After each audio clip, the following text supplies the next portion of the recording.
You were not born under your sign by accident. This is not a lottery. This is not random. And everything you have read about your zodiac sign in magazines, apps, and horoscope columns, that is not the full truth. It is not even close. Your zodiac sign is not a description of your personality. It is a contract, a document that your soul signed before you were born. Why? Because in a previous incarnation, you did not complete something, and your soul chose this body, this time, and this sign, deliberately. Your zodiac sign is not a list of your talents, it is a list of your deficits, the things your soul critically lacks to complete its cycle of evolution. What pop astrology calls your flaws, the stubbornness of Taurus, the inconsistency of Gemini, the coldness of Capricorn, these are not personality quirks. These are alarm signals. Signs that you are violating the terms of the contract, that you are using your energy wrong. Today we are going to remove the magazine horoscopes and look at the zodiac the way the ancient initiates looked at it, from Hermes Trismegistus to Alice Bailey, not as a portrait of personality, but as a map of evolution that you are obligated to walk.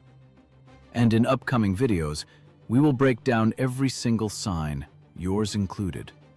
What your soul already knows, where it is going, your hidden power, your deepest trap, and the one phrase that unlocks your sign's highest potential. But first, you need to understand the system, because without it, the sign breakdowns will be just entertainment. With it, they become a diagnostic tool for your life. Two worlds of astrology.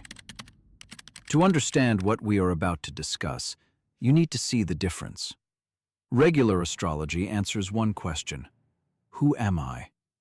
It describes your car, the body, the color, the interior. Taurus, you are reliable. Leo, you are bright. Okay, and then what? It is a household portrait, useful for small talk, useless for transformation. Esoteric astrology asks the only question that matters. Why am I? Not what is the car, but where is it supposed to drive? Why did the soul choose this specific spectrum of energy? But before we go further, you need to understand the source. What I'm about to share is not an internet invention. For thousands of years, real astrology was a temple science. Egyptian priests and Greek mystics did not use it to find out if this guy is right for me. They used it as a precise science for communicating with God. But then it was lost, or rather, hidden, because giving such tools to unprepared people is dangerous. The masses received pop astrology, a simplified version for entertainment, and only in the 20th century was the seal of silence lifted. This was done by Alice Bailey. She returned to the world the concept of esoteric astrology, a science not of personality, but of the soul. Why pop astrology is dangerous. And here is something most people never consider. Pop astrology does not just simplify, it programs. When you read, Taurus, you are stubborn, 100 times, you become stubborn. Not because it is your nature, but because you accepted a label and started living it. When they tell you, Gemini, you are inconsistent, you stop trusting your own ability to commit. When they tell you, Virgo, you are critical, you turn that criticism inward and destroy yourself.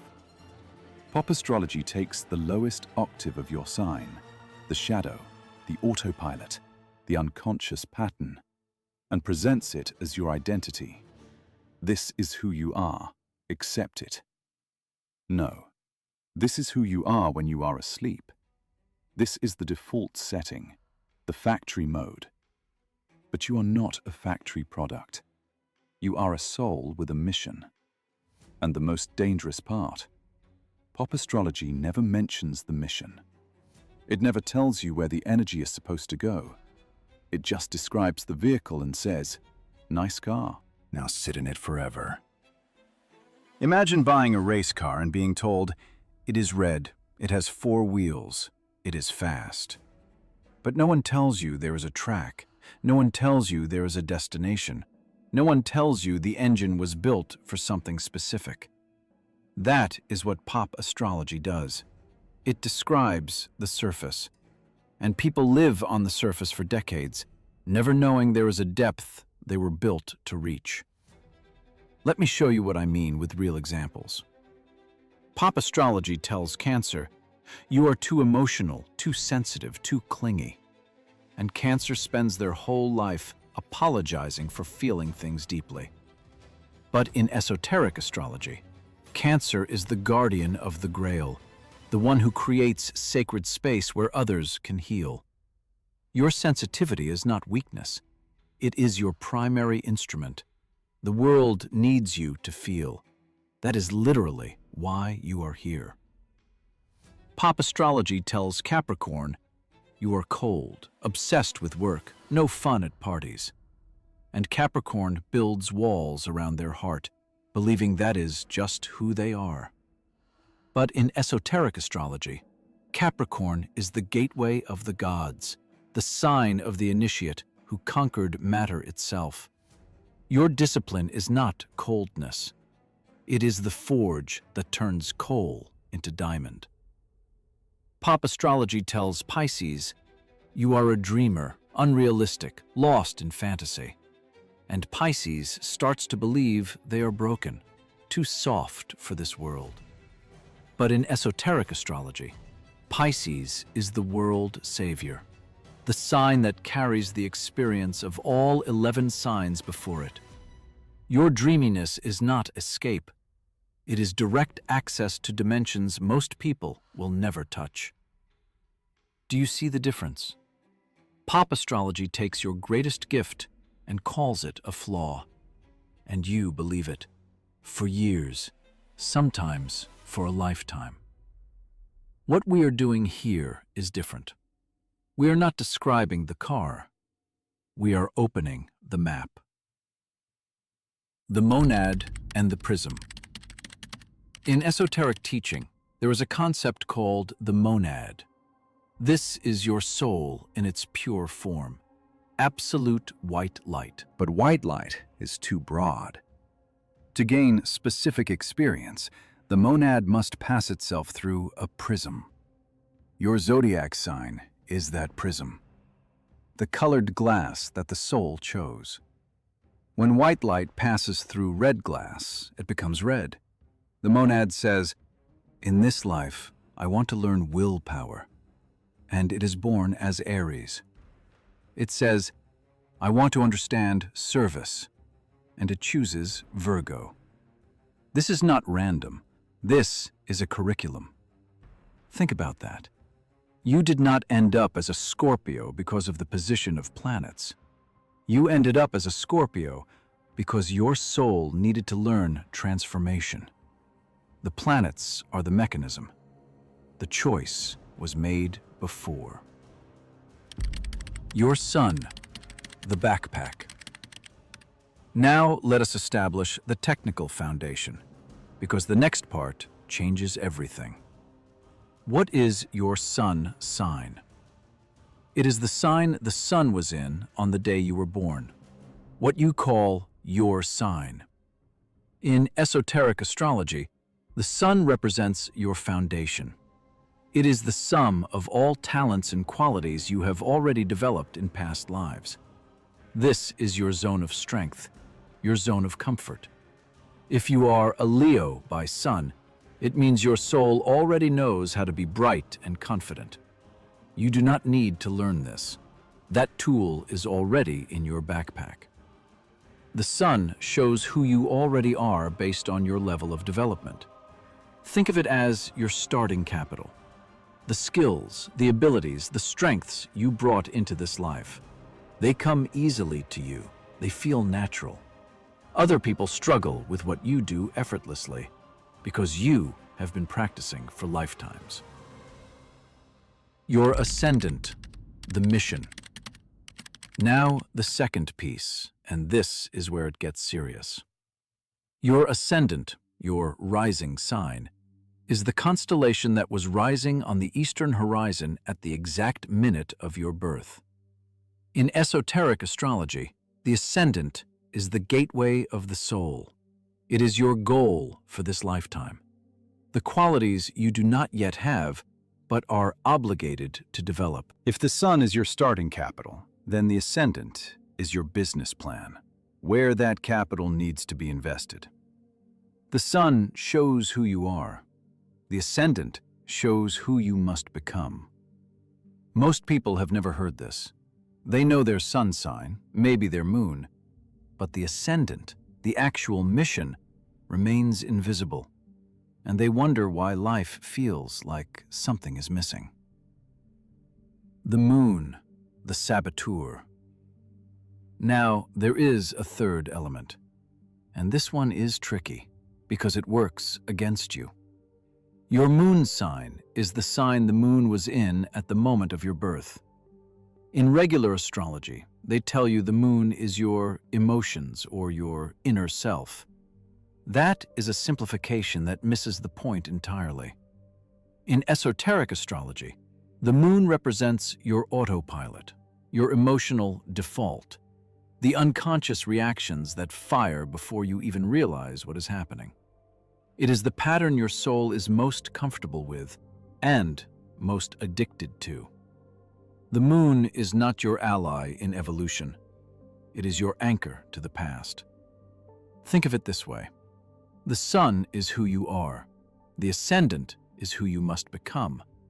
And the moon is the thing that keeps pulling you back every time you try to move forward. You decide to change your life, and then at midnight, the moon takes over. Old fears, old reactions, old emotional patterns. You wake up the next morning, and you are back where you started. Not because you are weak, because the moon is strong. Here is a concrete example. Someone with moon in Cancer. Every time life gets uncomfortable, they retreat into safety, home, family, food, nostalgia. The world demands growth, and they crawl back into the shell. Not consciously, automatically. The moon does not ask permission. Moon in Aries. Every time someone challenges them, anger fires instantly. Before thought, before choice, reaction, and then damage, and then regret. The moon pulled the trigger before the conscious mind could intervene. Moon in Libra. Every time a decision is needed, paralysis. Weighing options forever, asking everyone's opinion. Anything to avoid choosing, because choosing means someone might disapprove, and the moon in Libra cannot survive disapproval.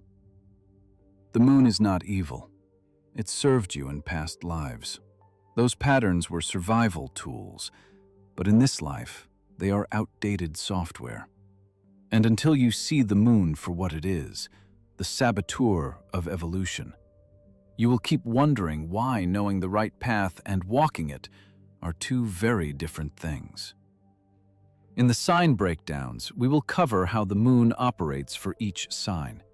But for now, remember this. Sun is your power. Ascendant is your mission.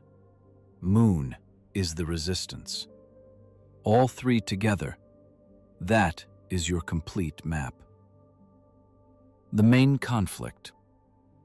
And here lies the key that regular horoscopes hide from you. You have two main vectors, and they pull in opposite directions. The sun is your past, the backpack of tools you developed in previous lives, what comes easily, your comfort zone. The Ascendant is your future, your mission, the quality you do not have but must develop in this lifetime. Let me give you an example. A person with Sun in Aries and Ascendant in Libra. Their soul already knows how to fight, that is Aries. It does not need to learn that. In this life, the task is to learn diplomacy, Libra. But the person lives by habit as an Aries. They fight, they push, they take the easy path, and they suffer. because they are not fulfilling the task of the Ascendant. Sun in Cancer, Ascendant in Capricorn. The soul already knows how to nurture, to create safety, to feel. But the mission is structure, discipline, building something that lasts. And if this person stays in the comfort of Cancer, endlessly caring for others, never building, they feel a growing emptiness that no amount of love can fill. Sun in Leo, Ascendant in Aquarius. The soul already mastered being the center, bright, radiant, commanding attention. But in this life, the task is the opposite. Not look at me, but look at us. Not the king, the visionary who serves the collective. And when this person keeps chasing applause instead of building community, success tastes hollow. Sun in Virgo, Ascendant in Pisces. The soul perfected analysis, order, precision, every detail accounted for. But the mission is to dissolve, to let go of control, to trust what cannot be measured. And this person grips tighter and tighter to their systems until life forces them to surrender. Sun in Scorpio, Ascendant in Taurus. The soul has mastered depth, transformation, crisis, intensity. But the mission is simplicity, peace, to build something stable and beautiful without drama. And this person keeps creating chaos because calm feels like death. Sun in Gemini, Ascendant in Sagittarius.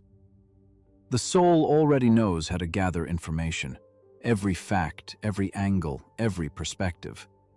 But the mission is meaning, not what is true, but why it matters. And until this person stops collecting data and starts seeking wisdom, they will feel brilliant, but empty. Do you see the pattern? The Ascendant is always the opposite medicine. Whatever your soul already mastered, the mission pulls you toward what you resist. This is not punishment. This is design. The soul does not repeat what it already knows. It seeks what it lacks. And this is the core tension of every human life. The pull of the familiar past versus the call of the unknown future. Opposite signs, the mirror. And this brings us to something that pop astrology completely ignores. Each sign has an opposite. Aries and Libra, Taurus and Scorpio, Gemini and Sagittarius, Cancer and Capricorn, Leo and Aquarius, Virgo and Pisces. This is not random geometry. These are paired lessons. Your opposite sign is your mirror. It contains everything you lack, everything you resist, everything you need. When you meet someone of your opposite sign and feel friction, that is not incompatibility. That is your soul recognizing what it came here to learn. Aries sees Libra and thinks weakness. Libra sees Aries and thinks chaos. But Aries needs Libra's balance, and Libra needs Aries' courage. They complete each other, not romantically, but evolutionarily. The Zodiac is not a circle of 12 separate signs. It is 6 pairs of opposites, 6 lessons in balance. And your soul is working on one of these pairs right now, through your sun on one side and your ascendant pulling toward the other. The trap for the sleeping. But there is a trap that most esoteric teachers do not mention. This system only works if your sun backpack is already packed. Sometimes a person has not even developed their sun sign yet. They are at the level of sleeping. Imagine, you are a Leo by sun. Your foundation should be confidence and light. But in life, you are closed off, afraid of people, hiding in the shadows. This means your tool is broken, and in this state, it is too early to go toward the ascendant. You cannot build a roof, the mission, if you have no foundation, the personality. So the rule is this. First, Become a quality Aries, Leo, or Taurus. Master the energy of your sun. And only when that level is complete does the door to the Ascendant open. This is why some people feel stuck.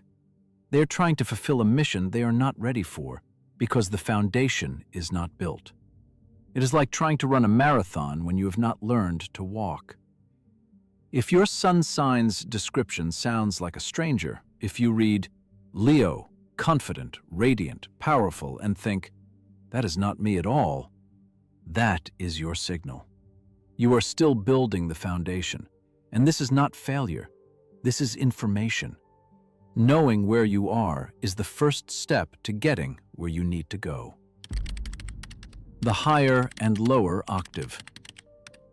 Every sign has two frequencies.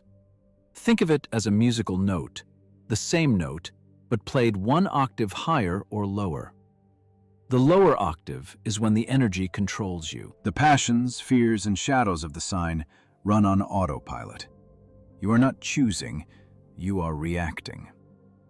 The higher octave is when you control the energy, consciousness, mastery. You use the same force, but with awareness and purpose. The task is not to change your sign. The task is to raise your note by one octave.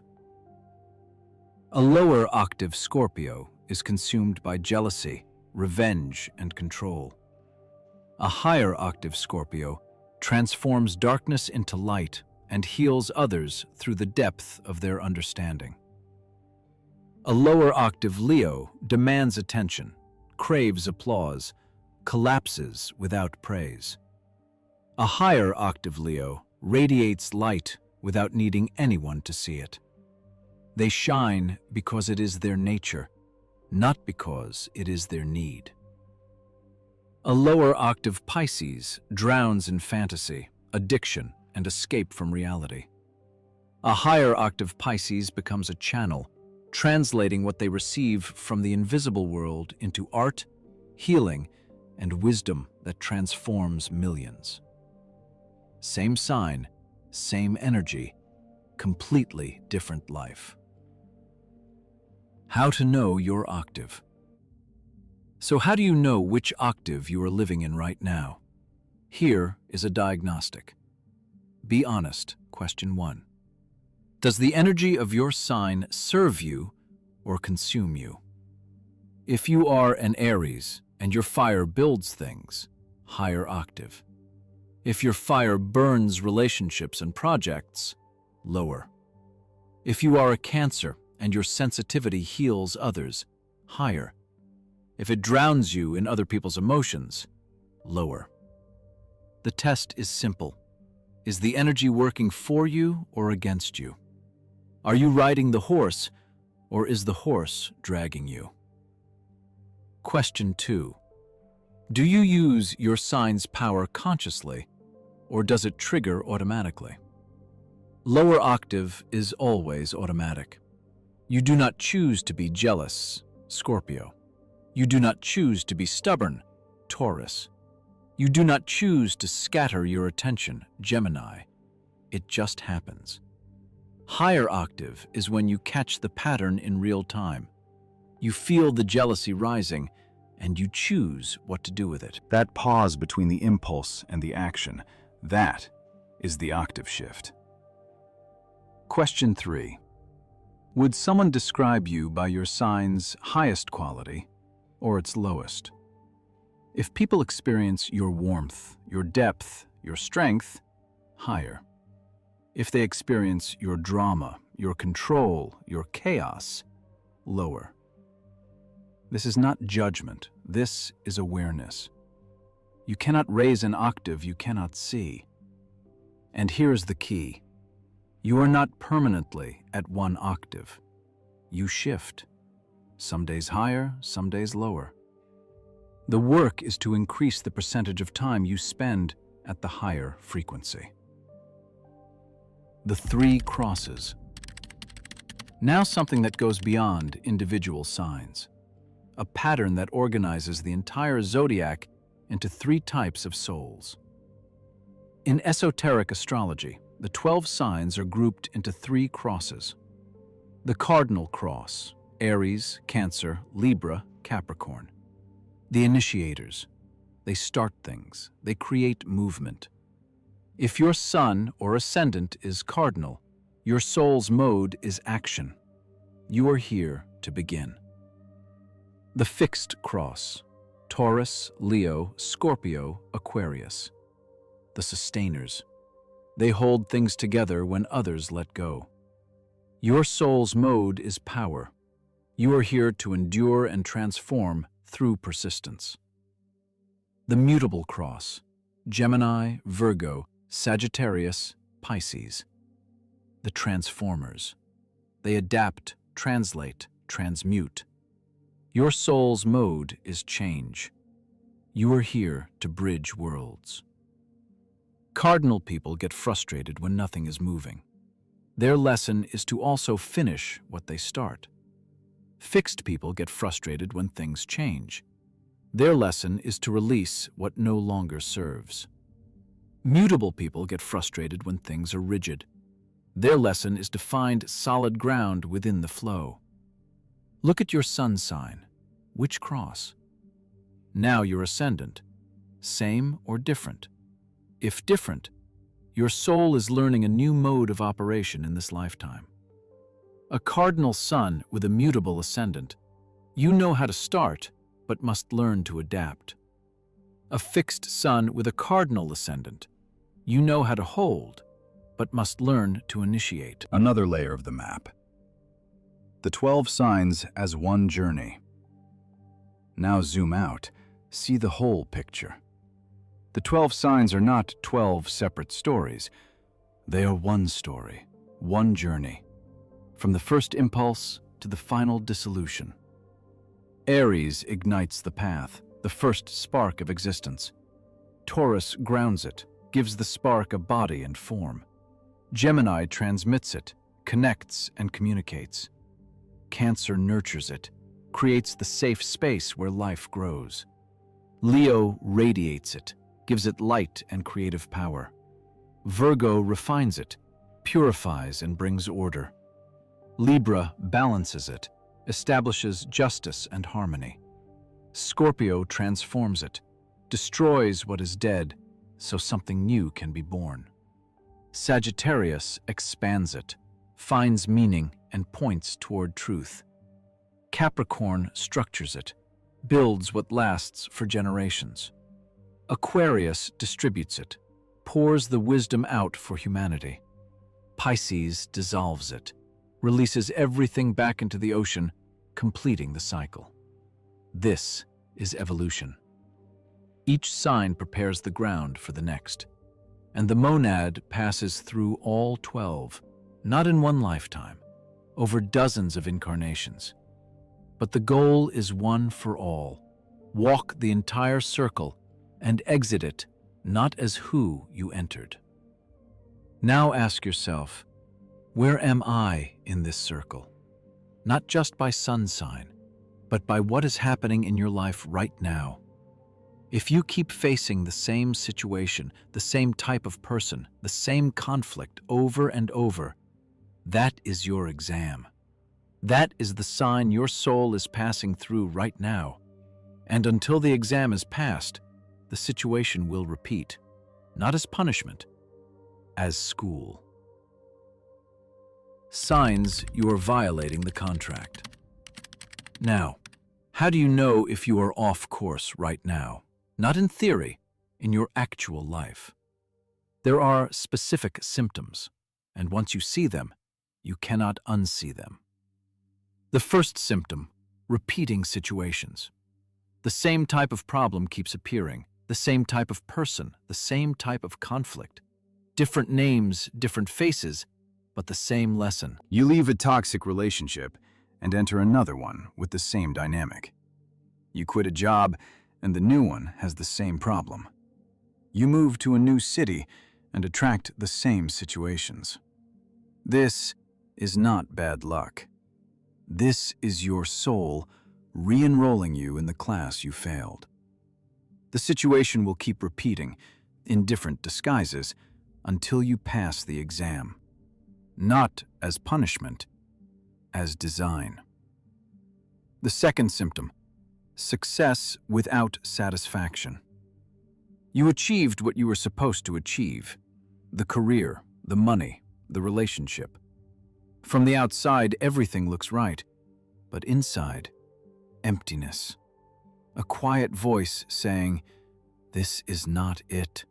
This is not what I came here for." This is the sun without the ascendant. You mastered your comfort zone.